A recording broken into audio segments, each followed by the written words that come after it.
좋은 아침입니다. 오늘은 8월 15일 금요일입니다. 즐겁고 감사한 하루 되시기 바랍니다.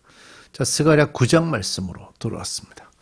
우리가 어제까지 1장부터 8장까지 오면서 하나님이 주로 환상을 통해서 스가랴 선지자에게 말씀하시는 것을 듣고 있었고요. 특히 8장으로 그러면서도 약간의 변화들이 오는 것이 이제 8장으로 들어오면서 하나님이 어떻게 이스라엘에게 복을 내리시는지에 대한 말씀이 이어지고 있었죠. 그래서 오늘과 내일 묵상하게 될 이 스가랴서 9장 말씀도 마찬가지로요.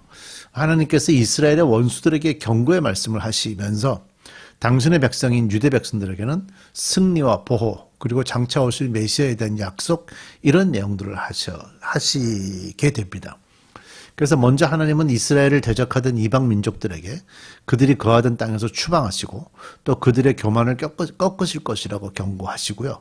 그 뒷부분에 대한 내용은 또 내일 우리가 또 말씀을 보도록 합니다.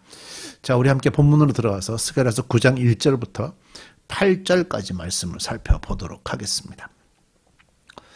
이스라엘 이웃 나라들에 대한 심판 경고라는 소정이 붙어 있죠. 1절입니다. 주께서 경고하신 말씀이다. 주의 말씀이 하드락 땅에 내리시고 다마스쿠스에 머문다.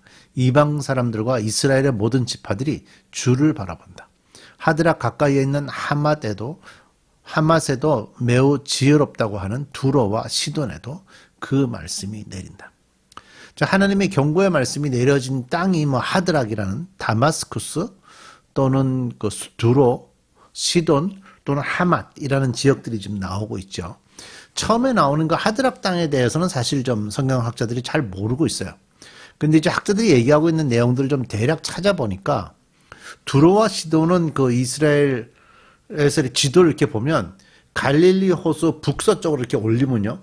거기 바닷가에 있는 도시가 있어요. 특히 두로 같은 경우는 그 바닷가에 있는 도시인데 그것이 아마 섬처럼 되어 있었던 것 같아요. 그래서 절대적으로 외부에서 공격하기가 굉장히 어려웠던 그래서 굉장히 오랫동안 그 성벽을 쌓았는데 그 성벽을 무너뜨리지 못했던 도시가 이제 두로인 걸로 알려져 있고요. 시돈도 바닷가에 있는 도시입니다. 하드락 땅은 이스라엘에서 그냥 북쪽으로 쭉 올리면 있는 그 지역이었을 거라고 추정이 되는데 학자들도 이렇게 정확하게 위치를 좀 잘 파악하지 못하고 있고요. 다메섹도 상당히 북쪽에서 이제 북쪽으로 올라가서 갈릴리에서 그냥 북쪽이 아니라 약간 동쪽 방향으로 올라가는 북동쪽 방향으로 좀 올라가는 그런 지역이라고 보실 수가 있는 거죠. 그래서 하맛도 북쪽으로 올라가면 있는 도시고요.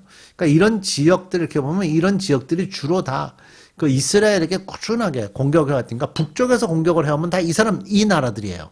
이 나라들이 계속해서 이스라엘을 공격을 해왔던 그런 지역에 대한 얘기입니다. 그래서 1절, 2절은 북쪽에 있는 여러 공격했던 민족들, 도시들에 대한 얘기에 대해서 하나님이 이제 경고의 말씀을 하시는 거고요.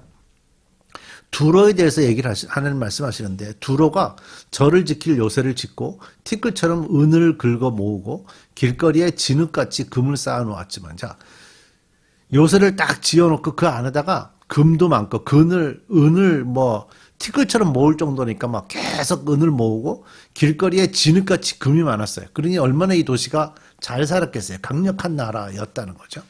주께서 그들을 쫓아내시며 바다에서 떨치던 그의 힘을 깨뜨리시고 성읍을 불에 태워 멸하실 것이다. 그러니까 이제 에스겔 28장에 보면 똑같은 표현이 있어요.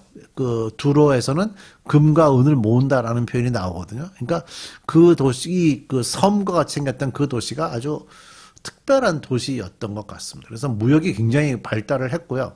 은과 금이 아주 흔했던 그런 도시라고 돼 있고 성벽을 굉장히 높이 쌓아서 외부에서 공격할 수 없었던 그런 도시였어요. 그래서 바닷가에 있는 섬과 같은 도시였지만 공격하기가 배를 타고 나가야 되는데 그 배를 타고 나가서 공격하는 것 자체가 쉽지 않은 그런 위치였었다고 그럽니다. 아수르라는 나라가 5년 동안 그 도시를 이제 포위하고 점령시키려고 5년 동안 애를 썼는데 실패했고요. 또 바벨론에서도 13년 동안 포위를 하고 공격하려고 했는데 결국 성공하지 못했다고 그럽니다.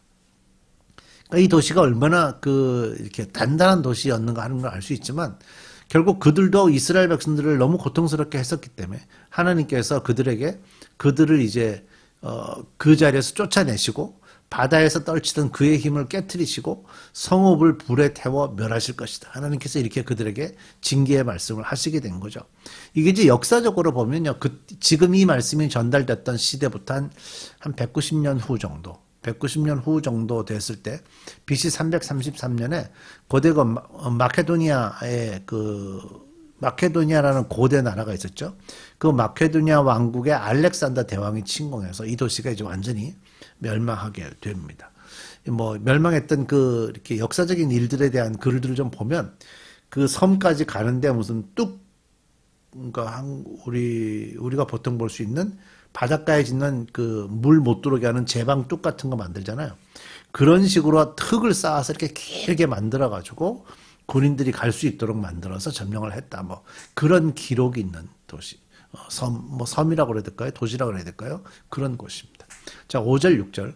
아스글론이 그것을 보고 두려워할 것이며 가사도 무서워서 벌벌 떨 것이며 에글론도 희망을 잃고 떨 것이다. 가사에서는 왕의 대가 끊길 것이고 아스글론에는 사는 사람이 없어질 것이다.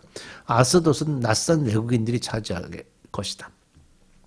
뭐 아스글론, 가사, 에그론, 아스돗 이런 도시들은 전부 다 블레셋 지역입니다. 블레셋은 어딘가면 예루살렘에서 왼쪽으로 서쪽으로 이렇게 쭉 가면 지중해가 나오죠. 그 지중해 주변에 있는 도시들입니다. 전부 다. 여기서 가사도 벌벌 떤다고 그랬는데 가사에는 왕의 대가 끊긴다 그랬죠. 이 가사라는 지역은 지금 우리가 뉴스에서 들을 수 있는 가자지구, 전쟁하죠. 이스라엘하고. 그 가자지구가 바로 이 지역입니다. 이 지역은 이제 블레셋 지역이고요. 블레셋은 이스라엘 백성들에게 아주 자주 쳐들어왔었죠. 성경 안에서 많이 나오죠. 그래서 서쪽에서 자주 쳐들어와가지고 이스라엘 백성들에게 굉장히 고통스럽게 했고요. 이 지역, 이 블레셋의 영역이 원래는 예루살렘과도 좀 관계가 있거든요. 그래서 그 지역 사람들과 연관이 되어 있는 그런 지역입니다. 그래서 하나님 말씀하시는 것이 이제 아스글론이 이런 일들이 두로와 시돈이 멸망하고 이런 것들을 보면서 두려워하고 가사도 벌벌 떨고 희망을 잃고 떨게 되고 왕의 대가 끊기고 사는 사람이 없어지고 외국인들이 들어온다. 외국인들이 들어온다는 말은 뭐죠? 이방 사람들이 들어오는 거니까 결과적으로 그 도시에 살던 원주민들은 다 죽었다 그 얘기잖아요. 그러니까 정말 무섭게 하나님께서 그들을 징계하실 것이다 하는 것을 말씀하면서 첫 번째 문장이 주께서 말씀하신다. 내가 블레셋의 교만을 꺾겠다. 이제 블레셋은 교만이란 단어를 따로 붙여놨어요. 이제 블레셋은 누구를 공격했는가 하면 하나님의 백성들을 꾸준하게 공격했는데 하나님의 백성을 공격한다는 말은 그 하나님의 자녀들의 신인 하나님보다 자기네가 힘이 세다라고 생각하고 공격한 거니까 그것이 교만이라고 하나님이 평가를 하신 거죠. 그래서 하나님의 백성들을 공격해 왔기 때문에 결과적으로 하나님은 블레셋의 교만을 꺾겠다라고 말씀하시면서 그들을 하나님께서 징계하시겠다고 말씀하시는 거고요. 하나님의 백성들과 싸워서 이길 수 없어요. 하나님이 결정하시면. 근데 그들은 해볼 수 있다라고 생각하고 공격을 했던 거니까 하나님께서 그들의 교만을 꺾는데 어떻게 하실 건가 하면 7절 내가 그들의 입에 묻은 희생 제물의 피를 닦아주고 그들이 씹는 역겨운 제물을 그 입에서 꺼내주겠다. 이게 뭐냐면 지금 막 블레셋 사람들이 지금 막 자기네들의 우상신에게 제사를 지냈는데 짐승들을 잡았잖아요. 잡으면 짐승들이 죽으면서 막 피가 나죠. 그러니까 손에도 피가 묻고 또 몸에도 피가 묻고 하겠죠. 그리고 그것을 이제 태워서 올리잖아요. 올린 재물을 나눠서 먹어야 되죠. 그러니까 고기를 나눠 먹다 보니까 입에 피도 묻고 옷에도 피도 묻고 입 안에 아직 뭐가 있어요? 그 재물들이 역겨운 재물들이 그 입 안에 아직 있어요. 그러니까 입 안에서 아직 재물이 다 삼켜지지 않았어요. 소화되지 않았어요. 입 안에 막 재물이 씻고 있는 상태에 있는데 하나님께서 그들의 입에서 그것을 꺼내서 입에 피를 닦아주고 그들의 입 안에 있는 재물들을 다 꺼내주겠다. 이 말은 뭐냐면 블레셋 사람들에게 하나님의 은혜를 주시겠다 이거예요. 하나님의 은혜를 주시겠다.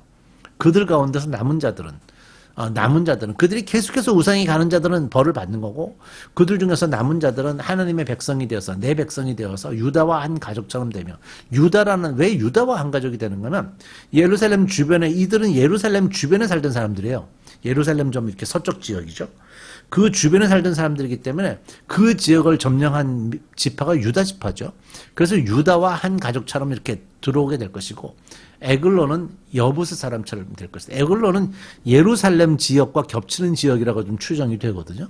그래서 그 사람들은 여부스 사람처럼 될 것이다. 결국 그들은 예루살렘의 주민이 되어서 하나님의 백성으로 들어올 수 있도록 기회가 제공이 될 것이다. 이런 말씀을 하는 거예요. 그러니까 하나님이 그 예루살렘 주변에 있는 블레셋 사람들의 일부들은 특히 여부스 일곱 족속 중에 가나안 일곱 족속 중에 여부스 족속 중에 일부 사람들은 하나님의 백성으로 들어올 수 있는 기회를 주셨다는 거예요. 그러면서 8절 내가 내 집에 진을 둘러쳐서 적군이 오가지 못하게 하겠다. 내가 지켜보고 있으니 압제자가 내 백성을 침범하지 못할 것이다. 내 집이 누구예요? 예루살렘이잖아요. 하나님께서 예루살렘을 어떻게 지킬 것인가? 진을 둘러쳐서 적군이 오지 못하게 하고 하나님이 지켜보시면서 절대로 침범하지 못하도록 하나님이 돌보시겠다는 거예요. 이제는 하나님께서 당신의 백성들을 포로에서 돌아온 백성들을 지키시겠다고 약속하시는 말씀입니다. 기도하십시다. 하나님, 우리에게 혹시 하나님의 징계들이 있어서 어렵고 힘든 일들이 일어날 수 있습니다. 그러나 하나님은 우리의 주인이십니다. 그래서 하나님은 또 약속하십니다. 하나님의 백성들은 하나님이 지키시겠다고. 우리가 이 말씀을 의지하게 하시고 어떤 환경 속에서도 하나님의 이 말씀을 믿고 우리도 하나님의 은혜 속에 살아가는 저희들 되게 해 주옵소서.